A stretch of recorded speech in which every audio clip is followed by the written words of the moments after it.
함께 읽으실 하나님의 말씀은 역대하 29장 1절에서 11절입니다. 히스기야가 왕위에 오를 때 나이가 25세라 예루살렘에서 29년 동안 다스리니라. 그의 어머니 이름은 아비야요 스가랴의 딸이더라. 히스기야가 그의 조상 다윗의 모든 행실과 같이 여호와 보시기에 정직하게 행하여 첫째 해 첫째 달에 여호와의 전 문들을 열고 수리하고 제사장들과 레위 사람들을 동쪽 광장에 모으고 그들에게 이르되 레위 사람들아 내 말을 들으라. 이제 너희는 성결하게 하고 또 너희 조상들의 하나님 여호와의 전을 성결하게 하여 그 더러운 것을 성소에서 없애라. 우리 조상들이 범죄하여 우리 하나님 여호와 보시기에 악을 행하여 하나님을 버리고 얼굴을 돌려 여호와의 성소를 등지고 또 낭실문을 닫으며 등불을 끄고 성소에서 분향하지 아니하며 이스라엘의 하나님께 번제를 드리지 아니하므로 여호와께서 유다와 예루살렘에 진노하시고 내버리사 두려움과 놀람과 비웃음거리가 되게 하신 것을 너희가 똑똑히 보는 바라. 이로 말미암아 우리의 조상들이 칼에 엎드러지며 우리의 자녀와 아내들이 사로잡혔느니라. 이제 이스라엘의 하나님 여호와 더불어 언약을 세워 그 맹렬한 노를 우리에게서 떠나게 할 마음이 내게 있노니 내 아들들아 이제는 게으르지 말라. 여호와께서 이미 너희를 택하사 그 앞에서 서서 수종들어 그를 섬기며 분향하게 하셨느니라. 아멘. 우리 공동체가 함께하고 있는 영희 바이블 역사서 성경 통독이 이제 날수로만 따지면 열흘 정도 남았습니다. 지난주에도 말씀드렸지만 사실 이때는 우리가 성경 읽기를 하는 참 어려운 시기입니다. 그러나 포기하지 마시고 매일 분량을 조금씩 늘리시면 다 읽으실 수 있으니 끝까지 힘을 내어 좋은 분들과 우리 공동체가 함께 그 성경 읽기를 잘 마칠 수 있기를 바랍니다. 저도 같이 힘을 내겠습니다. 우리 모두 같이 힘내서 성경 읽기를 계속하면 좋겠습니다. 오늘은 어제와 오늘 우리가 성경 읽기 본문에 나오는 그 역대하 본문에 언급되는 히스기야 왕에 대해서 여러분들과 함께 말씀을 나누고자 합니다. 여러분들께서도 히스기야라는 이름은 많이 들어보셨으리라 생각합니다. 이스라엘은 분열 왕국 시기에 북이스라엘에만 19명의 왕 그리고 남유다에 20명의 왕이 존재했습니다. 그래서 우리가 그 모든 왕들의 이름을 다 기억하지는 못합니다. 그러나 히스기야라는 이 왕의 이름은 우리에게 참 친숙한 이름입니다. 왜냐하면 그렇게 많은 39명의 왕들 중에서도 몇 안 되는 선한 왕 중에 한 명이 바로 이 히스기야 왕이기 때문입니다. 악한 왕들 사이에서 하나님이 보시기에 선한 왕이 일어나 나라를 다스렸다고 성경은 이야기하는데 그 히스기야가 그런 왕 중에 한 명이었기 때문에 우리는 히스기야라는 이름이 우리에게 친숙합니다.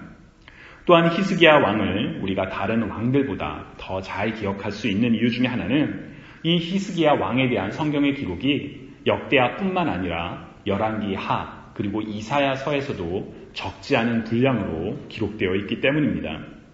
특히나 당시 이스라엘은 아수르, 곧 아시리아라고 부르는 그 강한 나라와 전쟁 중에 있었고 그 전쟁 속에서 하나님께서는 히스기야와 함께 하시며 전쟁을 승리로 이끄시는데 그렇기 때문에 우리가 히스기야라는 그 인물을 많이 듣고 또 어느 정도 알고 있는 그런 인물입니다.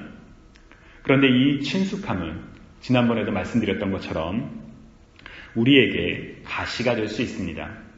왜냐하면 내가 이미 히스기야라는 사람을 알아, 많이 들어봤어 라는 그 생각으로 인해 정말 히스기야가 어떤 왕이었는지 제대로 관찰하지 못하고 주목하지 못하고 대충 넘어갈 수 있기 때문입니다.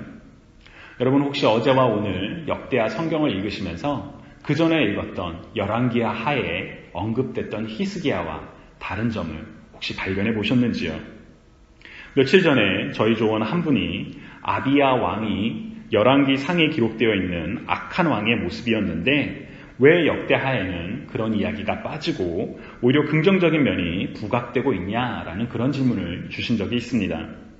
그때의 질문에서도 답변 드렸었지만 역대기는 굉장히 특별한 관점을 가지고 있는 그런 성경책입니다. 그래서 역대기에 기록된 왕의 모습은 우리가 다른 성경을 통해 발견하는 것과 조금 다른 부분들이 있습니다. 그 다르다는 것은 틀리다는 의미가 아니라 다른 관점에서 새롭게 볼 수 있는 그런 내용들이 있다는 것이지요. 예를 들어 이스라엘 역사상 가장 위대한 왕이라고 꼽혔던 다윗의 경우만 하더라도 자신을 미워하는 왕 사울로부터 쫓겨다니며 힘들었던 이야기나 혹은 밧세바와 간음을 저지르는 그런 순간들이 다윗의 삶에서는 빼어놓을 수 없는 어둡고 그런 죄악의 순간들이었습니다. 그러나 역대기에는 그런 다윗의 어두운 면 혹은 죄악이 언급되지가 않습니다. 왜냐하면 역대기의 초점은 당시 포로 생활을 마치고 돌아온 이스라엘 민족들로 하여금 아담으로부터 시작하여 현재까지 이르는 하나님의 택한 그 백성으로서의 역사를 재조명하고 그 백성들의 소명을 다시 한번 확인시켜 주면서 하나님께서 세우셨던 메시아적인 왕의 모습을 통해 이스라엘을 보호하시며 그리고 인도하시는 하나님의 은혜를 강조하는 데 있기 때문입니다. 그래서 역대기서는 오늘날까지도 구약의 성경만 가지고 있는 히브리 성경의 가장 마지막에 위치한 그런 특별한 책입니다. 이러한 맥락에서 역대기는 분열 왕국의 시기를 다루면서도 남유다 왕들에게 초점을 맞추고 있고 남유다 왕들에 대해서도 그들이 부정적인 하나님 앞에 잘못된 모습들을 기록하고는 있지만 그들이 잘했던 긍정적인 모습들 또한 함께 포함하고 있습니다. 예를 들어 오늘 우리가 읽게 될 역대하 33장에는 이스라엘의 가장 악한 왕 중에 한 명으로 꼽히는 므낫세가 하나님께 돌아와 회개하는 내용이 기록되어 있습니다. 저는 사실 예전에 열왕기 하를 읽을 때 이 므낫세에 대해서 참 이해가 안 갔었습니다. 아버지 히스기야가 이스라엘 민족들로 하여금 악한 길에서 돌이켜서 하나님을 예배하게 했는데 그 아들 므낫세가 왕이 되어 이방인들의 습관을 가져오고 자신만 악한 길에 빠진 것이 아니라 이스라엘 전 민족이 하나님 앞에 범죄하고 불순종하게 만드는 데 앞장섰던 인물이었기 때문입니다. 그런데 문제는 하나님께서 그렇게 악한 왕이었던 므낫세를 이스라엘 역사상 가장 오랫동안 무려 55년 동안 나라를 통치하게 내버려 두셨다는 점입니다. 왜 하나님께서 이 악한 지도자를 벌하지 않고 그대로 두셨을까? 사실 잘 이해가 가지 않았습니다. 그래서 당시에 므낫세와 관련된 성경의 기록을 찾다가 바로 오늘 우리가 읽게 될 역대하 33장을 읽고 조금이나마 의문이 풀렸었습니다. 어쩌면 하나님께서는 이 악한 왕이 하나님 앞에 회개하고 돌아올 수 있도록 참고 기다리셨던 것이 아닐까 하는 그런 생각이 들었습니다. 우리가 예전에 요나서의 말씀을 통해 기다리시는 하나님에 대해서 나누었던 바로 그 하나님의 모습이 이곳에도 담겨 있는 것이 아닐까 하는 그런 생각이 들었습니다. 이처럼 역대기는 므낫세와 같은 악한 왕이라 할지라도 하나님과의 관계를 회복하는 그런 과정을 설명함으로써 이스라엘 민족으로 하여금 다시금 하나님을 바라보게 하고 결단하게 하는 그러한 중요한 목적 혹은 관점이 담겨있는 책입니다. 우리가 역대기서에 기록된 히스기야 왕에 대한 이야기를 읽을 때도 바로 이런 관점에, 이런 역대기의 특별한 점에 주목할 필요가 있습니다. 혹시나 역대기에는 이전에 우리가 봤던 열왕기 하나 혹은 이사야서를 통해서 만났던 히스기야와 다른 모습이 있지는 않은지 우리는 한번 질문해 봐야 합니다. 이런 질문은 단순히 히스기야 왕에 대한 중요한 모습을 발견하는 것을 도울 뿐만 아니라 우리 성경 읽기에 가장 어려운 적 중 하나인 대충 읽기를 피할 수 있는 방법이기도 합니다. 앞으로 얼마 남지 않은 우리 역사서 성경 읽기에서 이와 비슷한 질문들로 꼼꼼히 하나님의 말씀을 읽고 그 가운데 하나님을 더 깊이 알아가는 저와 여러분이 되실 수 있으면 참 좋겠습니다. 오늘 우리가 읽은 본문이 바로 열왕기 하와 이사야서에는 기록되어 있지 않은 역대기서에만 기록되어 있는 히스기야 왕의 모습 중에 하나입니다. 그리고 그 이야기에는 굉장히 중요한 영적인 원리가 한 가지 담겨 있습니다. 그 내용을 오늘 여러분들과 함께 나누고자 합니다. 먼저 본문 1절을 보시면 히스기야가 왕 위에 오를 때 나이가 25세라 라고 기록을 하고 있습니다. 25세. 당시에는 결혼을 일찍 했기 때문에 적은 나이라고 할 수는 없을지도 모르겠습니다. 그러나 아직 인생의 연륜 혹은 경험 혹은 지혜를 갖고 리더로서 서기에는 어린 나이가 아닐까 하는 그런 생각도 듭니다. 그렇기 때문에 그는 이전의 왕의 모습으로부터 많은 영향을 받지 않았을까라고 우리는 추정해 볼 수도 있지요. 히스기야의 전 왕은 히스기야의 아버지였던 아하스였습니다. 역대하 28장에는 이 아하스가 어떤 왕이었는지 성경이 자세히 기록하고 있지요. 아하스는 하나님 보시기에 정직하게 행하지 아니하고 이방인들의 가증한 습관을 따라 행했고 하나님이 아니라 사람, 그것도 타국의 왕을 의지하고 우상 숭배를 앞장섰던 그런 악한 왕이었다라고 역대하 28장에 기록되어 있습니다. 우리 옛말에 아이를 보면 부모를 안다라는 그런 말이 있죠. 좋은 표현인 것 같지는 않습니다. 그러나 부모 혹은 가정의 영향이 그 다음 세대에게 얼마나 큰 영향을 미치고 있는지를 잘 보여주는 표현이라고 생각을 합니다. 히스기야의 아버지였던 아하스가 이렇게 악한 행동을 하는 것을 보면서 자랐던 히스기야는 무슨 생각을 하며 컸을까요? 보통은 아버지의 영향을 받아서 그 자신도 악한 길로 빠지는 것이 쉽지 않았을까 싶습니다. 아직은 왕이 되기에 젊은 나이에 그가 아버지로부터 많은 영향을 그대로 받고 있지 않았을까 그런 추측도 해볼 수가 있습니다. 그러나 오늘 본문 3절을 보면 첫째 해, 첫째 달에 여호와의 전에 문들을 열고 수리했다라고 성경은 기록하고 있습니다. 여기서 첫째 달이라는 것은 바로 히스기야가 왕이 된 첫째의 첫째 달, 곧 왕이 되고 난 후에 가장 처음으로 한 일이 바로 여호와의 전에 문들을 열고 수리했다라는 것입니다. 아버지 아하스는 악한 왕이었지만 히스기야는 왕이 되었을 때 그 악한 리더를 본받지 않고 하나님 보시기에 선한 일을 했다는 것입니다. 여호와의 전에 문들을 열고 수리한 것이 왜 선한 일일까요? 그 이유는 이어지는 본문에 설명이 나옵니다. 5절부터 11절을 쉬운 말 성경으로 읽어보면 히스기야가 말했습니다. 레위 사람들이여 내 말을 들으시오. 그대들은 여호와를 섬길 준비를 하시오. 그리고 여호와의 성전을 거룩하게 하시오. 성전을 더럽히는 것들은 성전에서 다 없애시오.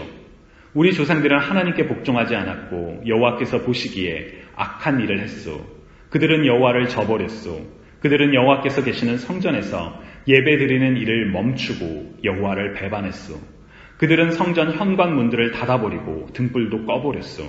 그들은 거룩한 곳에서 하나님께 향을 피우지도 않았고 번제도 드리지 않았소.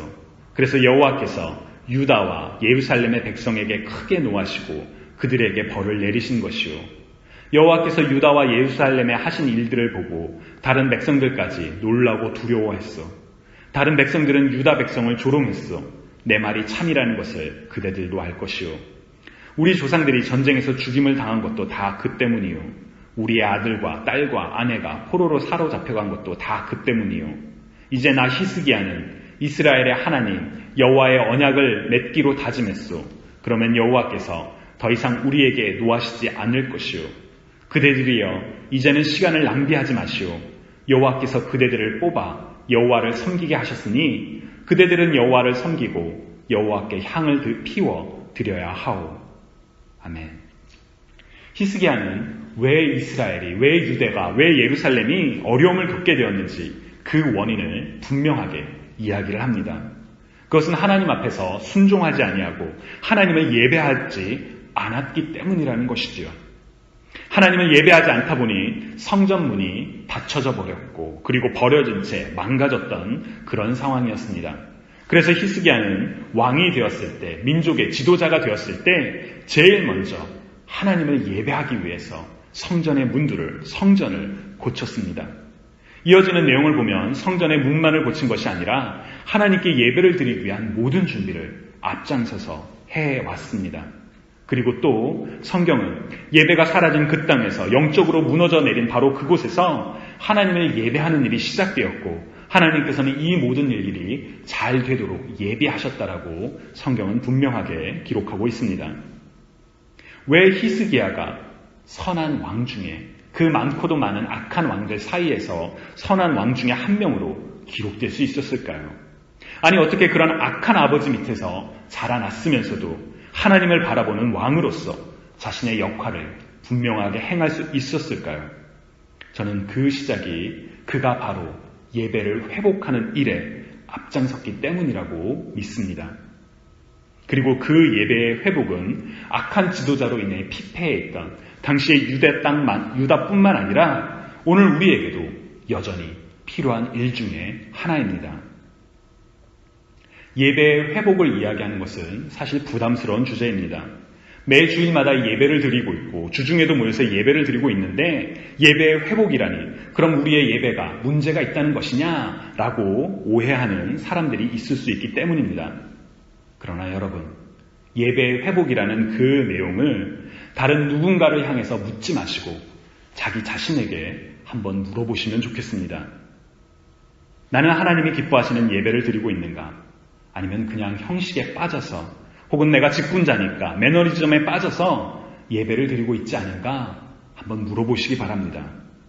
성경은 하나님께서 모든 예배를, 모든 제사를 받으시지 않다고 분명히 이야기합니다. 예를 들어 가인과 아벨의 제사에서도 그 차이가 기록되어 있지요. 창세기 4장 4절에서 5절을 보면 여호와께서 아벨과 그의 제물은 받으셨으나 가인과 그의 제물은 받지 아니하신지라 라고 분명하게 기록을 합니다. 왜 하나님께서 아벨의 제사만을 받으시고 가인의 제물을 받지 않으셨는지에 대해서는 여러 가지 해석이 가능합니다. 그러나 중요한 것은 하나님께서 받지 않으시는 제물, 받지 않으시는, 기뻐하지 아니하시는 예배가 있다라는 것입니다. 만약 우리가 매주 혹은 매일 드리고 있는 예배가 그런 예배의 모습은 아닌지 우리는 우리 자신에게 물어보고 우리의 예배를 돌아보며 만약 정말 그런 모습이 있다면 예배의 회복을 꿈꾸며 예배를 회복하도록 진정한 예배자가 되도록 노력해야만 합니다. 여러분, 예배를 드리고 난 뒤에 돌아가는 그 모습을 한번 떠올려 보시기 바랍니다. 예배를 마치고 난 뒤에 기쁘고 감사한 마음으로 집으로 돌아가시는지요? 아니면 그냥 할 일을 했다 혹은 힘들었다, 오히려 더 마음이 눌렸다, 그런 마음으로 돌아가고 계시는지요? 사람을 만나는 것으로 한번 바꿔볼까요? 좋아하는 사람을 만나면 그 시간이 가는 줄도 모르고 정말 즐거운 시간을 보내고 헤어집니다. 헤어지는 것이 아쉬워서 떠나보내지 못하고 더 이야기하고 다음에 또 보자, 꼭 만나자 그러면서 사람과 헤어지지요. 우리가 하나님께 올려드리는 예배가 정말 우리의 진심이고 우리의 기쁨이 넘치는 정말 하나님께 드리는 감사라면 예배를 마치고 돌아가는 우리의 발걸음이, 우리의 마음이 어떠해야 하는지 한번 생각해 보면 좋겠습니다. 예배를 통해 하나님을 만나고 계시는지요? 예배를 통해 하나님께 전심으로 찬양드리고 간절히 기도하며 하나님의 말씀, 우리의 심령을 감찰하시며 우리의 혼과 영과 관절과 골수를 찔러 쪼개기까지 하는 그 말씀으로 인해 하나님을 더욱 알고 하나님을 사랑하고 하나님을 향한 우리의 마음이 더욱더 깊어져 가는지요? 만약 그렇지 않다면 우리는 예배의 회복을 위해 기도해야만 합니다. 예배의 회복을 꿈꾸고 소망해야만 합니다. 변화의 시작은 바로 예배의 회복에 있습니다. 정말 하나님께서 기뻐하시는 예배를 드릴 수 있도록 우리 삶에 무너진 부분들이 있다면 혹은 우리 삶에서 버려야 하는 그런 더러운 모습들이 있다면 히스기야가 했던 것처럼 과감하게 행동하시는 저와 여러분이 되시기를 간절히 소망합니다. 히스기야의 이야기에서 주목할 또 하나의 중요한 내용은 그가 리더로서 그 예배의 회복을 이끌었다는 것입니다. 오늘 본문을 보면 히스기야는 구체적으로 각 사람들에게 어떠한 일들을 해야 하는지, 레위인들에게, 제사장들에게, 그리고 각 신하들에게 어떤 일들을 해야 하는지 지시를 합니다. 방향을 보여주는 것이죠. 그리고 그 일을 함께 하도록 본인 역시 참여합니다. 뿐만 아니라 역대하 30장을 보시면 일을 맡은 사람들이 잘할 수 있도록 그들을 끊임없이 격려하고 위로하는 그런 참된 리더의 모습을 보여줍니다. 만약 히스기야와 같은 리더가 없었다면 어떠한 일이 유다 땅에 일어날 수 있었을까요? 리더가 변하지 않으면 조직은 변하지 않습니다. 리더가 멈췄으면 조직도 함께 멈췄지요. 그래서 조직은 리더가 어떠한 비전을 갖고 어떻게 리더로서 행동하는지가 그 리더 하나뿐만 아니라 조직 전체에 영향을 미치게 됩니다. 히스기야는 바로 그런 역할을 했던 하나님이 기뻐하시는 리더였습니다. 그리고 우리 모두도 우리 자신을 포함하여 누군가의 리더로서 하나님께서 부르신 바로 그 누군가의 리더입니다. 그 리더로서 여러분들은 어떠한 삶을 살고 계시는지요? 이번 주 우리 교육부 성경 본문이 사도행전 16장입니다. 바울이 2차 전도 여행에서 루디아라는 이방인 여성을 만나 복음을 전하고 루디아뿐만 아니라 루디아의 모든 하우스 구성원들이 복음을 믿게 되는 내용이 다루어집니다. 그 내용을 지난 화요일에 선생님들과 같이 나누면서 이런 이야기를 했습니다. 왜 성경은 복음을 들은 것은 루디아인데 루디아와 루디아의 모든 가족들이 그 집에 있는 모든 사람들이 예수를 영접했다라고 이야기를 하느냐? 두 가지 설명이 가능하다. 하나는 복음을 들은 것은 바울로부터 복음을 들었던 것은 루디아뿐만 아니라 그 집에 있는 모든 사람들도 같이 들었기 때문에 예수 그리스도를 영접할 수 있었다. 다른 하나는 루디아가 먼저 믿고 그리고 루디아로 인하여 다른 모든 사람들이 영향을 받아 예수를 구주로 고백하게 되었다라는 그런 설명입니다. 저는 개인적으로 그 두 번째 설명에 더 마음이 갑니다. 왜냐하면 바울이 사도행전 16장 31절에서 분명하게 선포하기 때문입니다. 주 예수를 믿으라. 그리하면 너와 내 집이 구원을 받으리라. 예수를 믿는 당사자뿐만 아니라 너와 내 집이라는 그 전체를 가리키는 표현에 주목할 필요가 있습니다. 바로 한 사람의 변화로 말미암아 그 모두가 변할 수가 있다는 것이지요. 그리고 그것이 바로 리더의 역할입니다. 주님이 사랑하시는 여러분, 우리 모두가 누군가의 히스기야, 곧 하나님께서 기뻐하시는 리더가 될 수 있기를 간절히 소망합니다. 예배가 무너진 곳에서 예배의 회복을 선포하며 나 자신은 물론 내가 사랑하는 사람들, 내가 속한 공동체의 예배가 하나님께서 기뻐하시는 예배로 회복될 수 있도록 변화의 앞장서는 저와 여러분이 될 수 있기를 간절히 소망합니다. 그래서 우리가 드리는 매 순간의 그 예배가 하나님께서 기뻐 받으시는 예배가 되며 우리는 하나님의 거룩한 영의 임재로 말미암아 기쁨과 정말 충만함을 느끼고 경험할 수 있기를 소망합니다. 그래서 하나님께서 기뻐하시는 하나님의 자녀로서 하나님이 이 땅 가운데 우리의 가정과 교회와 직장 가운데 세우신 하나님의 리더로서 살아가는 저와 여러분이 되시기를 주님의 이름으로 간절히 축원합니다.